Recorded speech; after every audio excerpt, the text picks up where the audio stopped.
Trump supporters can no longer say Trump never started a war.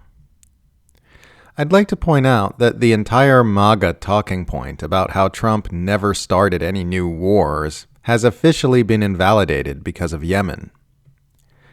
The focus on new wars was always a dopey, arbitrary distinction meant to shelter Trump from criticism of his extensive warmongering throughout his first term. But his restarting the U.S. bombing campaign in Yemen in order to protect Israel's right to commit genocide means even this feeble excuse has gone up in smoke. The U.S. launched dozens of airstrikes in Yemen on Friday morning in its new offensive against Ansar Allah, who are essentially Yemen's ruling government since the territory they control contains some 80% of the nation's population. The U.S. has bombed Yemen every day since restarting the war earlier this month, and Trump told the press on Wednesday that he intends to keep the attacks going for a long time. And when I say war, I mean war. When you are bombing a country every single day and announcing that you intend to keep bombing it for a long time, that's the thing that war is. You might not call it that, but that is in fact what you are doing. You are waging war on that country. And make no mistake, this is a new war that Trump started. Yemen was at war between 2015 and 2022 against a U.S.-backed coalition spearheaded by Saudi Arabia, but that conflict has been over for 3 years. Biden had been launching airstrikes against Houthi forces in 2024 in response to their Red Sea shipping blockade, which was aimed at forcing Israel to halt its genocide in Gaza, but Ansar Allah suspended that blockade when a ceasefire was reached between Israel and Hamas, and the Red Sea had been peaceful.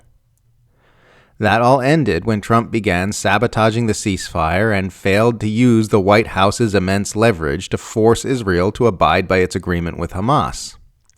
Israel announced a genocidal starvation siege on Gaza in full coordination with the Trump administration, and Ansar Allah responded by saying it would resume the Red Sea blockade to pressure Israel to halt its genocidal atrocities. Trump then began bombing Yemen before the Houthis had even launched any kind of attack, all to make sure Israel could commit genocide without consequences. The Trump administration reportedly even asked Israel not to respond to Yemeni attacks against it, saying the U.S. would take care of the whole thing. So there you have it. Trump started a new war.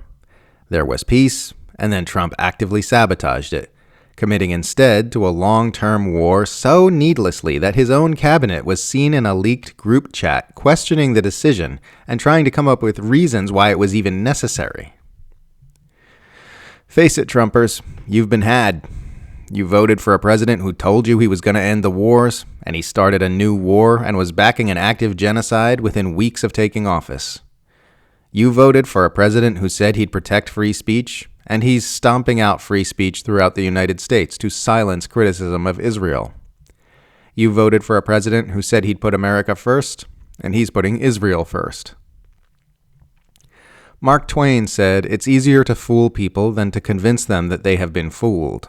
So maybe I am wasting my breath here. But you have been fooled, my red-hatted lovelies. You've been fooled very badly. If you can't accept it just yet, don't worry. He'll show you more proof before long.